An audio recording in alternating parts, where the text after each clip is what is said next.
Good day, welcome back to Khmer Green. I was not intent to make this video, but when I cut open the box, I found the folder and tulip production guide that is very helpful. So I thought it would be benefit someone that want to start growing tulips. If you want blooming, colorful tulips in the spring, it's the time to start now. In short, growing tulips is very similar to growing garlic, but I'm going to go through this guide because they explain it very well. But at first, let me get out of the way where I get this bulb. I got it from Johnny. Just to be clear, this video is not a sponsor because these two boxes I spent with my own money. Okay, so with that out of the way, let's start with what to do when your bulb arrives. Bulbs should be planted soon after arrival. If you cannot plant it right away, you can store bulbs for up to a month by following these steps. Open all bags and boxes and place bulbs in a cool, dark, dry area with good air circulation. Example, root cellar, basement or garage.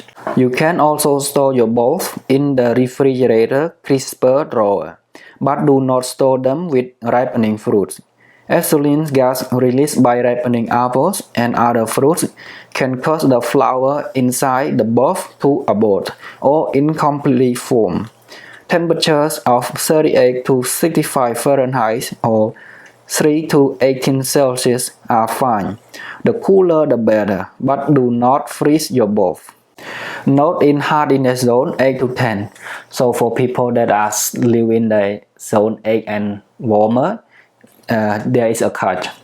You will need to pre-chill your bulb at 38 to 45 Fahrenheit or 3 to 7 Celsius before planting. Tulips in zone 8 to 10 require 6 to 12 weeks of pre-chilling depending on variety. To pre-chill, leave bulbs in their bags and place in a refrigerator. Bulbs can be refrigerated for longer than the recommended period, but not for a shorter period. Be careful not to store bulbs near fruits, especially apples. Once bulbs have been chilled, plant them immediately at the coolest time of the year. Okay, now for the site selection and preparation. Where should we plant them and what we need to do?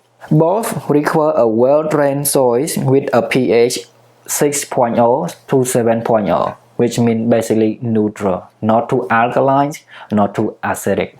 Amend the soil as necessary to adjust the pH and optimize drainage. Avoid excessive nitrogen and fresh manure. Plants thrive in full sun but will tolerate part shade, requiring at least 5 to 6 hours of sun per day at the time of bloom. Okay, now we start planting. Plant bulbs when the soil have cooled to 55 Fahrenheit or 13 Celsius or lower, and nighttime temperatures consistently drop to 40 to 50. Loosen the soil to a depth of 8 to 12 inches to help ensure adequate root establishment. Adding a layer of compost to the root zone at planting will also aid in root establishment and plant growth. Press both upright into the prepared soil, with the pointed end up and the farther flat end down. Cover both with soil 2.5 to 3 times deeper than the bulb height, or deeper in location with light soil. For example, a 1.5 inch tall bulb should be covered with 4 to 5 inches of soil. As a rule of thumb, planting a little too deep is better than planting too shallow. Planting each bulb at the same depth will help ensure that they all bloom at the same time. What about spacing? If you grow tulip for cut flower, space bulbs 1/4 inch to 1/2 inch apart, like eggs in an egg carton, as close together as possible without allowing the bulbs to touch each other. For tulips and daffodils in landscape beds or garden beds, that's what we really care, right? Or at least what I'm care.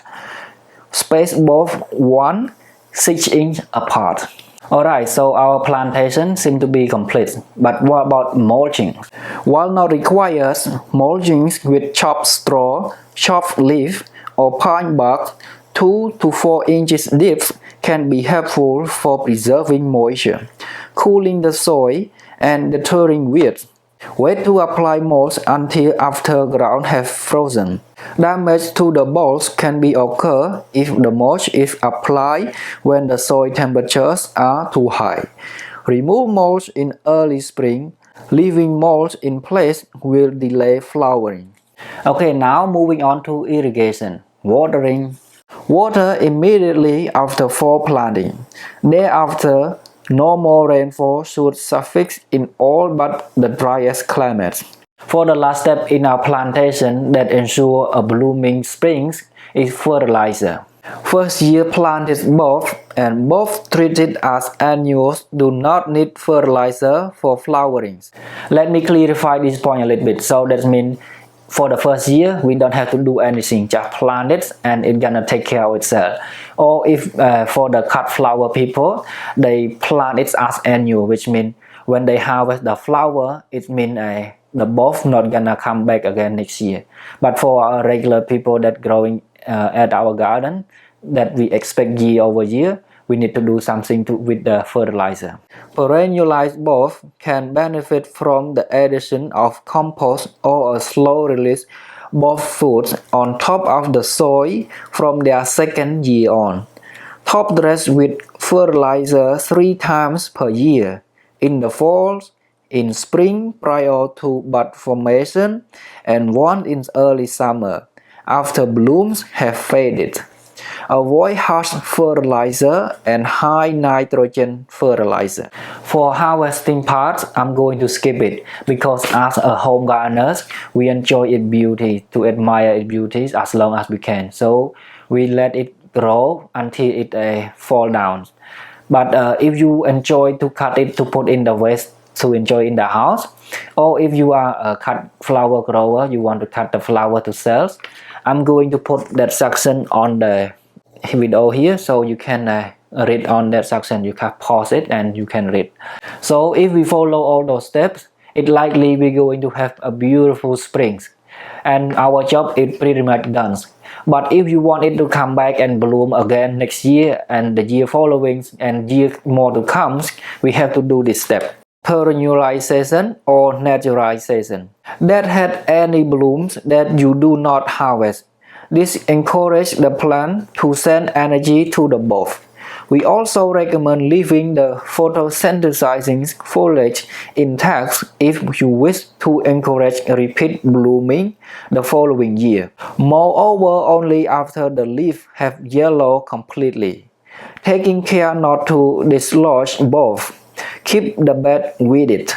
With some exception, most of hybrid tulips do not naturalize for dependable blooms year after year. Therefore, many cut flower growers treat tulips as annuals. Pests and diseases. And that's all we got, and I hope you like it. I see you next video. Bye bye.